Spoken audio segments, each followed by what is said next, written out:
Well, I think we've got to talk about Chelsea on ESPN's football forecast today because they've got 2 wins in 6 in all competitions, but they've conceded so many goals. They've conceded more goals in the last 6 games than they did previously for the entire season and most of the second half of last season as well. It's an incredible turnaround in terms of the defensive quality at Chelsea. And you almost wonder whether possible big changes ahead are the reason there's been a slight wobble, because Andreas Christensen is out of contract, Antonio Rudiger is out of contract, and Thiago Silva could be leaving the club as well at the end of the season. Maybe those players have one eye on a big move to another club, maybe somewhere else in the continent. I don't know what's going wrong for them defensively, but after the 1-1 draw with Everton, I think it's roundabout time that we ask questions. James, do you have an answer to what's going wrong? Well, I think, do you know what, the contract element of it, it's interesting, but I think you speak of those players, Christensen maybe a little bit less so, but the other guys are playing a lot of football. And so I think they're pretty happy where they are right now. My problem with it is that this Chelsea side, who I thought were pretty frightening literally a couple of weeks ago, it's actually in terms of the goal scoring where I've been a little bit more concerned. The inability, the game against Everton, that's unforgivable really, to play against a team who literally didn't want to have the ball, and the inability for Chelsea to break down a team. We know that all of Chelsea's chances in that game, certainly in the first half in particular, where they had a bit more joy, was in transition.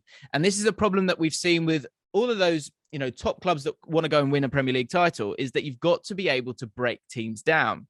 Now, of course, there are some players missing. You've got Pulisic playing up top, but this is also a team that dominates possession.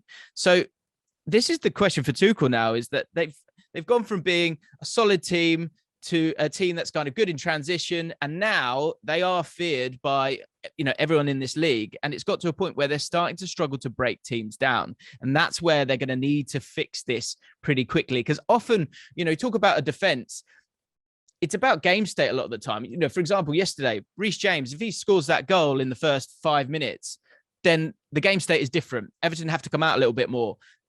Chelsea can just concentrate on keeping the ball, and therefore you're able to sort of take your time, and those clean sheets I think often we'll focus on the defense, but for me it's actually the attacking assets at the moment. And if you look at the goals that they're scoring, they're really they have dried up overall. They've had some really fortunate points from the points that they've got. We look at the games recently. Yes, they were better than Man United, unfortunate in that game, and it was a draw. Watford, that was a fortunate win. They were terrible. Lost to West Ham.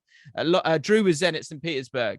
I was at the Chelsea-Leeds United game. They were lucky to get away with that one as well. 2 penalties in that game. And, of course, the draw against Everton. I'm concerned. I'm really, really concerned about them in terms of them getting to March and having a chance. And I think when we look at their fixtures, and, of course, we don't know when exactly those games will be played, there's no possibility of slipping up at this moment in time, because if they do, on the horizon is the Liverpool game, then the Man City game, then the Spurs game, and those are 3 big games that they don't want to be going into with a lack of confidence. The big problem with them, it seems every single year, Hugh, is they get to December and Chelsea fall off a cliff. Do you have any theories on that one?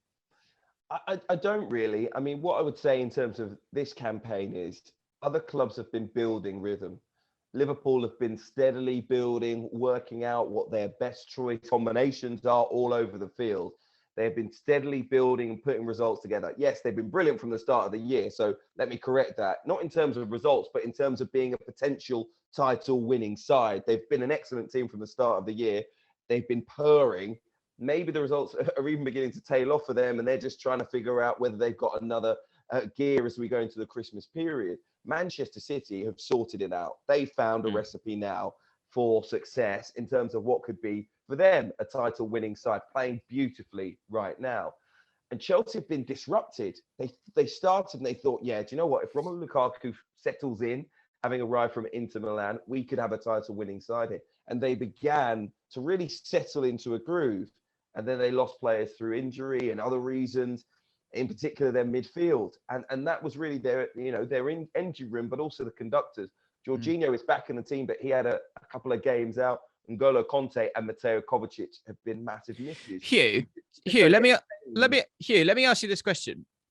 Of all the teams, of course, there are players that are missing. Chelsea quite hard hit at the moment. In terms of those players that are out at the moment or haven't been starting at the moment, if you could just pick one of them to go back in and be firing for them, who's the most important player to allow Chelsea to get their season back on track? Jorginho's in there already. N'Golo Conte, at his absolute best, changes his team's dynamic totally, to be perfectly honest. If he's in there alongside Jorginho, I think they have, although they've had control over games, I think the way that he breaks, he's been getting into the box as well. He's been contributing in terms of that transition into scoring goals that you mentioned. You know, he's been a major factor in that, and they've missed him massively. And the ability, of course, to break up play, win the ball back, press. I mean, he's incredible. You know, he does about 6 jobs on the football pitch. He's one of the world's best, and they need him. They need him at his best right now. The other thing that I would say is in terms of the forward combinations, whenever a Chelsea team's announced, you're not really sure who's going to be playing and how in terms of that front three. Will it be one in behind and 2 forwards? Will it be a little bit like we saw against Everton, 1 through the middle and then 2 slightly off behind? And I think also the personnel in those roles changes every single match. It's true. You know, we just don't know what that Chelsea forward line will be. And it's so different to City because I do think the players play a big part in terms of how they play going forward. You know, Romelu Lukaku and Kai Havertz, they are not the same. Timo Werner and Hakim Ziyech, they are not the same. Or Christian Pulisic, they're just not the same. Incredibly talented players, but not really like for like. And I think a team like Liverpool, the forward line is very, very consistent. They don't have the big squad depth that other clubs have. At Manchester City, it doesn't affect how they play because it is all about the system. And whoever goes in is told, this is how you play. This is who you'll be. I think the only real forward player that you would say is maybe a real different style is Jack Grealish or maybe Riyad Mahrez compared to a Raheem Sterling or a Phil Foden or a Bernardo Silva. But I think generally speaking, it is a process-driven team at Manchester City. And of course, you know, they dominate. They absolutely dominate and create chance after chance after chance after chance. And if there is a player who's a little bit off kilter there, we haven't yet seen that exposed at Manchester City. I just think there are too many changes, too many tweaks right now at Chelsea. They aren't self-inflicted. We have to say that. They aren't self-inflicted. They're just dealing with that issue right now. Thomas Tuchel has that job on his hands. And I actually think it could cost them the Premier League title. I guess that's the point, isn't it? It's interesting. You look at those 3 different teams. With Chelsea, what we've actually lauded as a strength in terms of the depth of the squad, with those changes of styles, that's what Tuchel's got to find. And what's going to either win him or lose him the title. And that strength could become a weakness. Hi guys, James Alcott here from ESPN's Football Forecast. Thank you for watching. If you've enjoyed the video and you want to check out more, make sure you subscribe to ESPN UK.